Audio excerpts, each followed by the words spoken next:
Last week that may be new to NASCAR. The reason that we say this week is a little bit different is the engines aren't as restricted as much, and the speeds are higher down the straightaway. So you've got new things to deal with this week compared to what we did in what we consider super speedway races at Atlanta and Daytona. So a little bit different rules package. As they come to the north end of the speedway, turns 3 and 4. Difficult pit entry here. The commitment box is in the same place it was last year, but they have moved the white line that denotes the pit entry and widened that.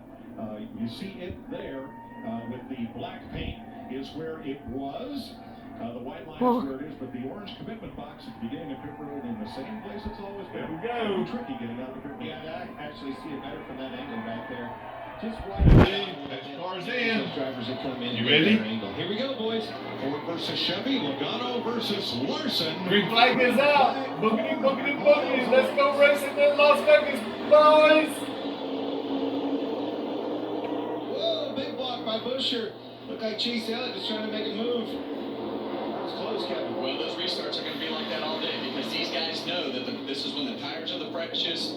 There's all that apron down there. It's very enticing, and you're going to see them 3, 4, and maybe even 5 wide today on the restarts. Already a lot of 3 wide. How about that? We're in the Nevada desert, so the sand blows constantly.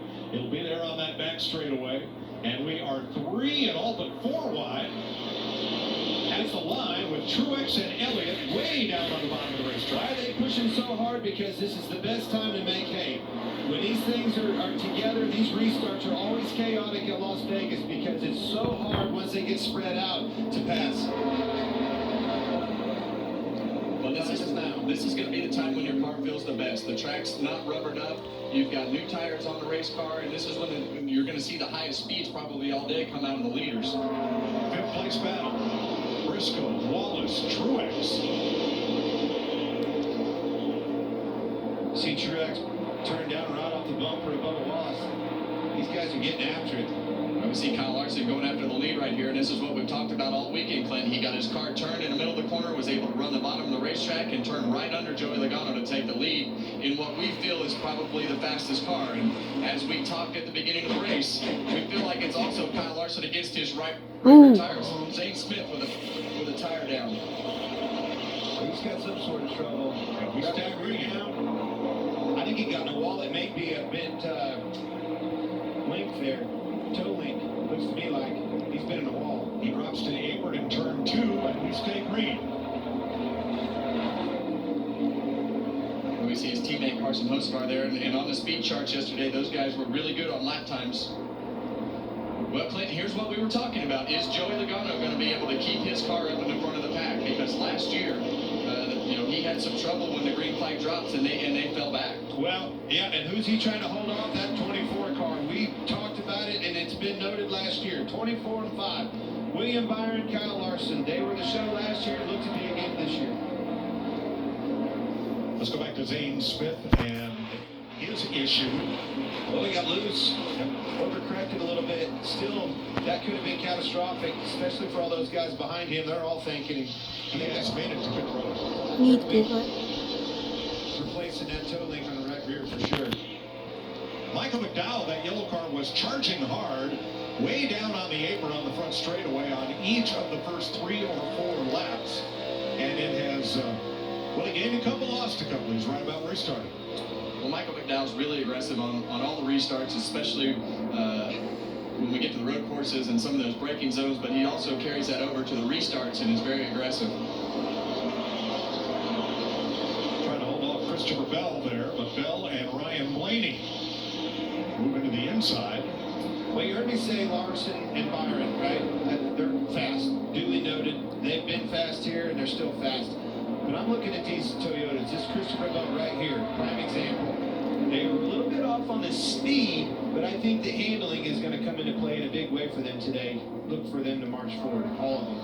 Yeah, we've got a new right side tire here that Goodyear brought, and as we see Ryan Blaney go 3 wide on the bottom of Christopher Bell, Michael McDowell. Bell lets off, moves up the lane. But that new right side tire, we don't really know exactly how far it's going to fall off. A lot of the predictions from the garage are about 1 second in 25 laps as we see Christopher Bell get swarmed by the cars that were following him. 4th place, Martin Truex, going after Austin Cindric. Clint, that was somebody that you spoke about before the race. Is he your favorite, Mark Truex? And he certainly has to be one of them. He was good in practice. I like what I saw out of those race cars, but all of them. I mean it. All the Toyotas, I think, are come to play and are going to be a factor in the end of this race. The winners of the last 3 races here run 1, 2, 3. Larson, Byron, Logano. Got the old Huckabuck in the middle there. Jamie. Yeah, and I talked to Paul Wolf and Joey Logano this morning about their car, and they said last year these 2 races at Las Vegas, we tried something different, and it wasn't great. So we actually went back to the setup very similar to when we won this race in 2022. And yesterday in practice, as you guys noted, the boards were down, including the 22. They were able to and make some adjustments. And we've got a car still on the track, right? Grab your tire, guys. Christopher Bell. And the caution comes out. We talked about in our meetings this morning. It's kind of a gamble on that right. Oh, 20. Oh. You got to spin, turn that. Stop and how low can I get the air in that right rear tire? And everybody's going to push it, but We're going to get air. This is that situation, but we know that these guys want to run as little air as possible. The air. Tire, and this is the consequences that come with it sometimes. The air is possible. One of the 2 or 3 favored Toyotas in this race having right rear trouble. Let's see if he gets up against the fence. Right here. Or if the tire just goes on its own. Not much Here comes contact number there. 10. Yeah, it looks like that tire was down. You kind of see the And car number hitched 20. to the right rear and Number kind of 4. going around